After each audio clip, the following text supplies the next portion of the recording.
যে খিঁচুনিটা আসলে তার হাত পা এইভাবে এইভাবে করে একদম প্যাকেটের মতো হয়ে যেত। প্রতিটা মিনিটে মিনিটে তার এই খিঁচুনিটা আসতো, রাত নাই দিন নাই, 24 আওয়ার্স। শক্ত হয়ে যাইতো, বাঁকা হয়ে যেত।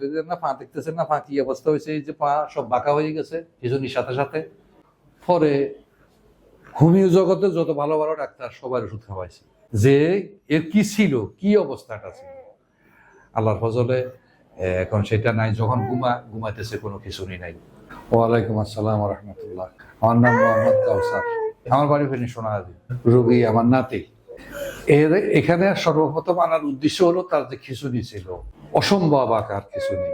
যে খিঁচুনিটা আসলে তার হাত পা এইভাবে এইভাবে করে একদম প্যাকেটের মতো হয়ে যেত। আমরা ভাবতেছি সুস্থতার মালিক আল্লাহ, অন্যান্য সাইডে যে তার মাথার সমস্যা আছে, জন্মের পর থেকে সে এখনো সোয়াদ, বসতেও পারে না, দাঁড়াইতেও পারে না। না করুক, কিন্তু তার খিঁচুনিটা না থাকুক। এই যে তার বাড়তি যে কষ্টটা করতেছে, এটা যেন না হয়। প্রতিটা মিনিটে মিনিটে তার এই খিঁচুনিটা আসতো, রাত নাই দিন নাই, 24 আওয়ার্স। বাঁকা হয়ে যেত, হাত পা মাথা পা সব একসাথে হয়ে যেত। তাহলে অনেক কষ্ট করে হাত পা ধরে রাখি, চিবি রাখি, একটু সিধা করতাম।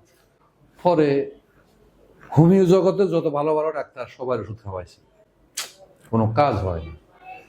এলোপ্যাথিক লাইনে আমি যাই নাই, তো সার্জারি লাইনে গেছিলাম। ওরা বলতেছে অপারেশন করার জন্য।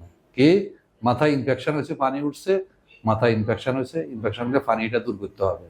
তো করতে হলে অপারেশন করতে হবে। অপারেশন করতে হলে নিশ্চয়তা 2% নিশ্চয়তা দেয় না। এখন আমি ভাবলাম, আমি তো এমনও একটারই বলদ না যে আমাকে যেমন সেমন বললে হয়ে যাবো। আমি 2 লাখ 3 লাখ টাকাও দেবো, আমার রোগীও যাবে, 2 পয়সা তো কিছু হলো না। 2% নিশ্চয়তা, এটা নিশ্চয়তাও না।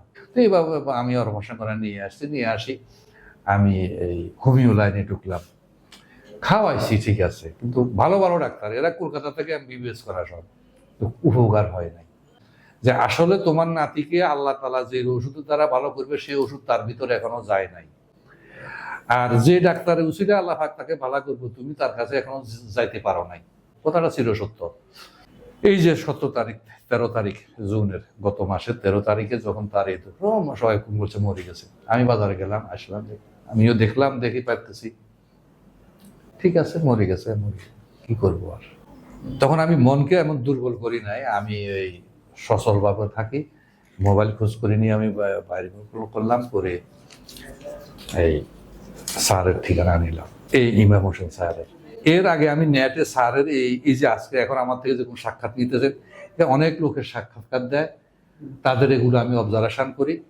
চট্টগ্রামের, ঢাকার, খুলনার, বরিশালের লোকজন তারা এখানে আসি, এগুলো দেয়, এগুলো আমি অবজারভেশন করি। কেউ কেউ বলে এ কথা বলতে পারতো না, দাঁড়াইতে পারতো না, হাঁটতে পারতো না, চলতে পারতো না। আল্লাহর ফজলে ইমাম হোসেন স্যারের কাছে নেওয়ার পরে আমার রোগী এখন এই অবস্থাতে আছে। তখন আমার মনের একটা ভিউ, আমি একটিবারের জন্য হলো স্যারকে দেখাবো। তো এই 13 তারিখে তার এই দুর্ঘটনার অবস্থাটা দেখে আমি চূড়ান্তভাবে সিদ্ধান্ত ছেড়ে নেব। অনুসন্ধান থেকে নাম্বার বার করে সিরিয়াল দিয়ে 17 তারিখে এখানে আসলাম। স্যার দেখলো, তো আল্লাহর মেহেরবানি, স্যার এই ওষুধ দিছে 21 দিনের, বলছি 21 দিন পরে দেখা করাবেন। আমি আজকে নিয়ে 21 দিন এখনো হয় নাই, তবে আমি আজকে নিয়ে আসছি আমার মনের খুশি থেকে, যে এর কি ছিল, কি অবস্থাটা ছিল। আল্লাহর ফজলে এখন সেটা নাই। যখন ঘুমাইতেছে কোনো খিঁচুনি নাই, আর যখন জাগন থাকে খিঁচুনি আসে, হয়তো 1-1.5 মিনিট 2 মিনিট থাকে, এরপর আবার যায়।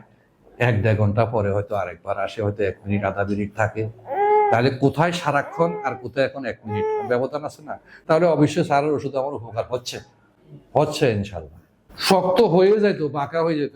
না পা দেখতেছেন না, পা কি অবস্থা হয়েছে, এই যে পা সব বাঁকা হয়ে গেছে খিঁচুনির সাথে সাথে, সব বাঁকা হয়ে গেছে। এই যে গাল বাঁকা হয়ে গেছে, দেখেন না। আল্লাহ পাক যদি রহমত করে, ওনার রসুলে আলহামদুলিল্লাহ অনেক কমছে ইনশাল্লাহ। অন্তত 65 থেকে 70% কমছে। আমি স্যারকে ছাড়বো না, ওনার মাধ্যম থেকে চিকিৎসা নেব। চলে গেলে আল্লাহ যদি রাখে থাকবে, চলে গেলে চলে যাবে, কিন্তু আমি চিকিৎসা এখানে করাবো। আমি আর কোনো ডাক্তারকে বিশ্বাস করি না। আমি বহু ডাক্তার দেখাইছি, অনেক ডাক্তার দেখাইছি। তখন আমি আমার বড় ছেলেকে বলছি, বলছি আমি আমার বায় দূর হোক নোক দরকার মাস দিয়ে রাস্তায় শুয়ে থাকবো, কিন্তু আমি স্যারের কাছে চিকিৎসা করাবো। উনি দেখবে সে কি ভালো মন্দ আল্লাহ দেখবে, এই আশায় আজকে নিয়ে আসি। বা তার বর্তমান কন্ডিশন খিচুড়িটা মোটামুটি অনেক কমছে, ডাক্তার ইমাম হোসেন স্যার